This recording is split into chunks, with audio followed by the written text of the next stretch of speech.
అయినా కూడా మనకి డైరెక్ట్ టెంపుల్ అయితే వచ్చేసిద్దంట.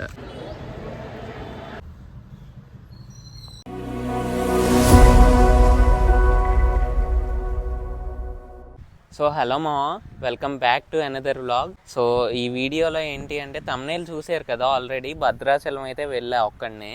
సో వెళ్ళి ఏమేం ప్లేసెస్ కవర్ చేసా అవన్నీ కూడా ఈ వీడియోలో డీటెయిల్గా ఎక్స్ప్లెయిన్ చేస్తున్నా. సో వీడియోని మాత్రం స్కిప్ చేయకుండా ప్రతి ఒక్కరూ ఎండ్ వరకు అయితే చూడండి. అలాగే ఇంకా బడ్జెట్ ఎంత అయింది, ఎక్కడ ఫ్రెష్ అవ్వాలి ఏంటి మొత్తం అనేది చాలా డీటెయిల్గా పెట్టా. సో ఎవరు మిస్ అయితే అవ్వద్దు. సో ఇంకా వీడియో అయితే స్టార్ట్ చేస్తా, చూసేయండి. ప్రజెంట్ టైం వచ్చేసి midnight 12 అయితే అవుతుంది. ఇప్పుడే మనం విజయవాడ పండిత్ నెహ్రూ బస్ స్టాండ్కి అయితే రీచ్ అయిపోయాం. ఆల్రెడీ నేనైతే రిజర్వేషన్ చేయించామా, 12:30కి అయితే మన బస్సు అయితే వస్తుంది. అండ్ మనం విజయవాడ నుంచి భద్రాచలం వెళ్ళే బస్సులన్నీ కూడా 45 అలాగే 46 ప్లాట్ఫామ్స్లో అయితే ఆగుతాయి. ఇంకెక్కడ కనిపిస్తుంది కదా, ఇదే ఈరోజు మనం ట్రావెల్ చేయబోయే బస్సు. అలాగే ఇంకా ఎక్కి డీటెయిల్స్ మాట్లాడదాం. ఇక్కడైతే చూడండి మా, బస్సులోకి అయితే లగేజ్ అనేది పెడుతున్నారు. అండ్ అలాగే డిపార్చర్ వచ్చేసి 12:30కి మా, కానీ 10 minutes లేట్ అయితే అయింది. 12:40కి అయితే బస్ జర్నీ స్టార్ట్ అయింది.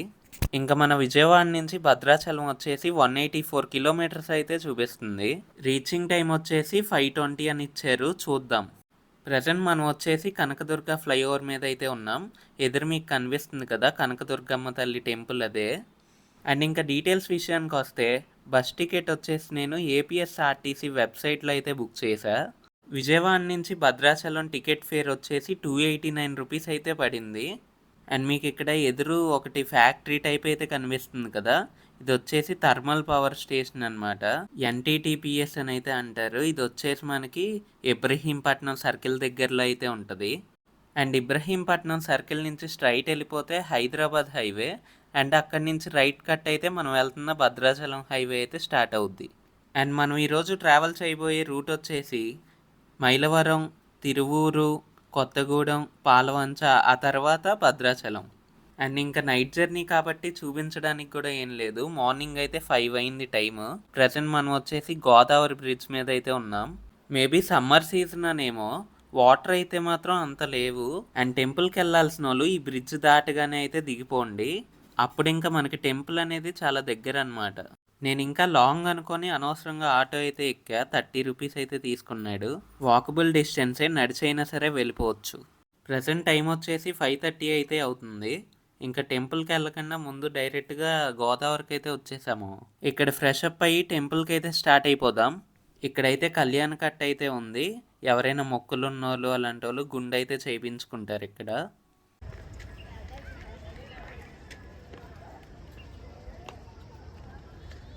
ఇంకా midnight అయితే స్టార్ట్ అయిపోయాం కదా, నిద్ర ఒకటి లేదు, ఫుల్గా కొంచెం ఇరిటేషన్గా అయితే ఉందమ్మా. ఇంకా జై శ్రీరామ్ అని తలుచుకుంటూ స్నానం అయి చేసి గోదావరిలో టెంపుల్కి అయితే స్టార్ట్ అయిపోయా. పవిత్రమైన గోదావరి నది అయితే చూడండి ఎంత బాగుందో, కానీ ఇంకా వాటర్ ఉంటే ఇంకా బాగుండేది.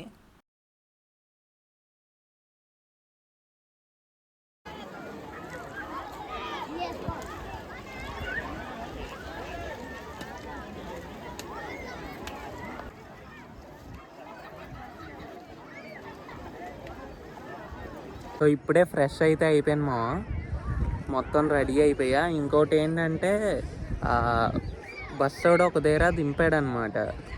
లైక్ అది అక్కడి నుంచి గుడి చాలా దగ్గర అనేసి ఒక పాయింట్లో అయితే దింపాడు. ఆ బ్రిడ్జ్ ఉంటుంది కదా భద్రాచలం, అది దాటిన తర్వాత అక్కడి నుంచి గోదావరి చాలా దగ్గరలో ఉంది.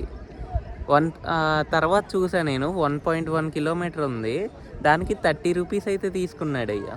సో నాకు ఆ తర్వాత అనిపించింది అనమాట, దీని బదులు నడుచుకొని వచ్చేసినా అయిపోయేది అనేసి. ఇంకోటి ఏంటంటే ఇప్పుడు ఇక్కడ ఫ్రెష్ అయ్యా కదా, నాకైతే మాత్రం ఇక్కడ వాష్రూమ్స్ అయితే ఉన్నాయి కానీ అంత బాగాలేదు మా.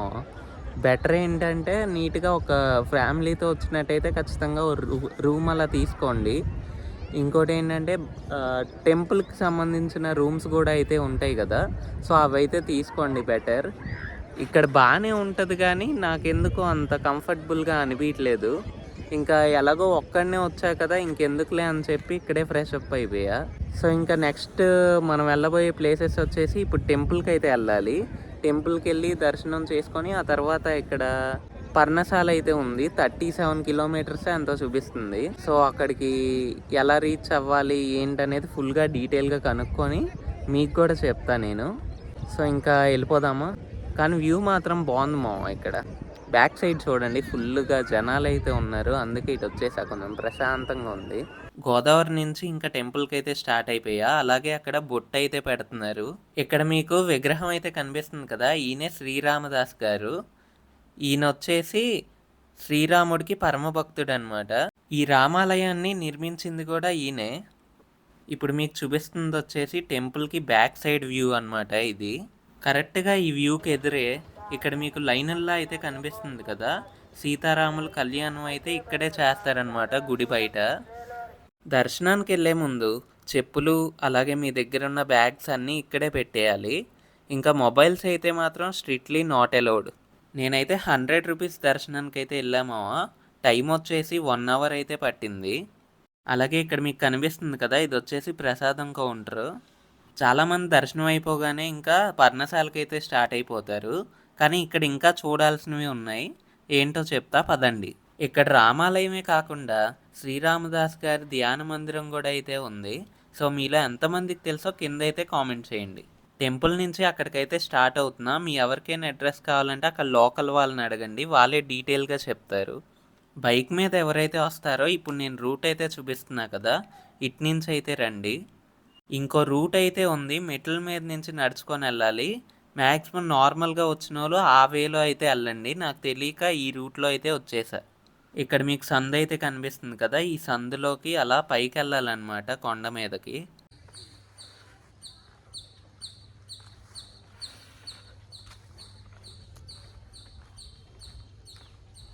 ఇదిగోండి, ఇక్కడ రైట్ సైడ్ వే అయితే కనిపిస్తుంది కదా, ఆ బోర్డు ఉంది. అటువైపు వెళ్తే ధ్యాన మందిరంకి అయితే వెళ్తాం.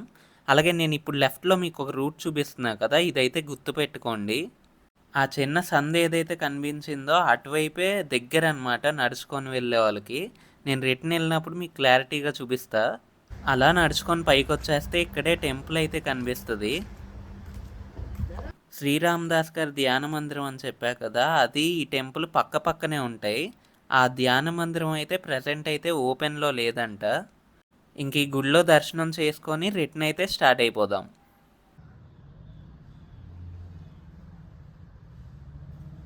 నడుచుకొని వచ్చిన వాళ్ళు ఇక్కడ లెఫ్ట్లో వే అయితే ఉంది కదా, ఇటు నుంచి అయితే దిగిపోండి. వచ్చినప్పుడు నాకు తెలియక కొండ మొత్తం ఇటు నుంచి అయితే మాత్రం చాలా దగ్గర, రామాలయం నుంచి చాలా దగ్గర అనమాట ఈ రూట్. సో ఒకసారి కనుక్కొని డీటెయిల్గా అప్పుడు వచ్చేయండి ఇటు. సో అదిగోండి మీకు చూపిస్తా చూడండి, బ్యాక్ సైడ్ కనిపిస్తుందా, ఇక్కడ టెంపుల్ అయితే ఉంది. సో ఇటువైపు నుంచి అయితే వెళ్తున్నా. వెళ్ళినప్పుడు మనం వచ్చినప్పుడు రూట్ వచ్చాం, వెళ్ళినప్పుడు రూట్ వెళ్తున్నాం. ఇంకా అలా మనం వచ్చిన వే అయితే ఇక్కడికైతే కనెక్ట్ అయ్యిద్ది. ఒకసారి క్లారిటీగా చూడండి. ఆపోజిట్లో ఏమో రామాలయం అండ్ ఇటువైపు వచ్చేసి శివుడిది ఆలయం అయితే ఉంది. శివాలయం లోపలైతే చూడండి ఎలా ఉందో. ఇక్కడ నుంచి అయితే దర్శనం చేసుకోండి. రామాలయం అయిపోయాక ఇక్కడ తిరగాల్సిన ప్రదేశాలు ఏంటో చెప్తా, చూసేయండి. భద్రాచలం టెంపుల్ దగ్గర షేర్డ్ ఆటోస్ అయితే అవైలబుల్ ఉంటాయి. పర్ పర్సన్కి వచ్చేసి 200 అయితే తీసుకుంటారు. అలాగే 3 ప్లేసెస్ అయితే చూపిస్తారు. ఆ 3 ప్లేసెస్ ఏంటంటే, ఫస్ట్ది వచ్చేసి శివాలయం, రెండోది పర్ణశాల, ఇంకోటి సీతమ్మవారు నారచీరలు ఆరేసిన ప్రదేశం. అండ్ ఇంకా ఫస్ట్ ప్లేస్ అయిన శివాలయంకి అయితే ఇప్పుడే రీచ్ అయిపోయాం. అలాగే ఈ గుడిని చిన్న అరుణాచలం అని అయితే పిలుస్తున్నారు. ఈ టెంపుల్ వచ్చేసి ఇంకా కన్స్ట్రక్షన్లో అయితే ఉంది. అలాగే ఇక్కడ వచ్చేసి సహస్రలింగం అయితే ఉంది. అలాగే ఇక్కడ వచ్చేసి మొత్తం 1008 లింగాలు అయితే ఉంటాయంట. అండ్ ఇంకోటి ఏంటంటే, మనం ఇక్కడ ప్రతిష్ఠ కూడా అయితే చెయ్యొచ్చు. ఇదిగోండి, ఇక్కడ మీకు కనిపిస్తుంది కదా, ఇదే మెయిన్ టెంపుల్ అనమాట శివుడిది. అండ్ ఇంకా నెక్స్ట్ ప్లేస్ అయిన సీతమ్మ వారు నారచీరలు ఆరేసిన ప్రదేశానికి అయితే స్టార్ట్ అయిపోయాం. ఇంకోటి ఏంటంటే, ఇక్కడ టోల్ అయితే తీసుకుంటున్నారు వెహికల్స్కి. మేము వెళ్ళిన ఆటోకి 30 రూపీస్ ఎంతో ఛార్జ్ చేశారు. వీడియోస్ తీసి మొత్తం ఎక్స్ప్లెయిన్ చేద్దాం అనుకున్నామా, కానీ ఇక్కడ ఫోన్ అయితే అలో లేదు. అదిగోండి, మీకు అక్కడ రాళ్ళులాగా అయితే కనిపిస్తుంది కదా, అదే సీతమ్మ వారు నారచీరలు ఆరేసిన ప్రదేశం. కానీ ఫోన్ ఎలో లేదు కాబట్టి నేను తీయలేకపోయా, మొత్తం తీసి ఎక్స్ప్లెయిన్ చేద్దాం అనుకున్నా. ఇంక ఈ 2-3 క్లిప్లు అయితే తీయగలిగా. ఒకసారి అయితే చూడండి. అదిగోండి మీకు అక్కడ కనిపిస్తుంది కదా సీతమ్మ వారి విగ్రహం. ఇంకలా అక్కడి నుంచి బయటకు రాగానే షాప్స్ అయితే ఉన్నాయి ఇక్కడ. మనకేమైనా కావాలంటే లైక్ రుద్రాక్షలు ఇలాంటివన్నీ అయితే ఉన్నాయి ఇక్కడ. ఏమైనా కావాలంటే ఇక్కడ షాప్ చేసుకోవచ్చు. అండ్ ఇంకా లాస్ట్ ప్లేస్ అయిన పర్ణశాలకు కూడా రీచ్ అయిపోయాం. అక్కడి నుంచి వచ్చేసి 1 కిలోమీటర్ అయితే ఉంది. ఇక్కడ ఏంటంటే ఇంకా బోట్ రైడ్ కూడా అయితే ఉంది మావ. 60 రూపీస్ అయితే ఛార్జ్ చేస్తారంట పర్ పర్సన్కి.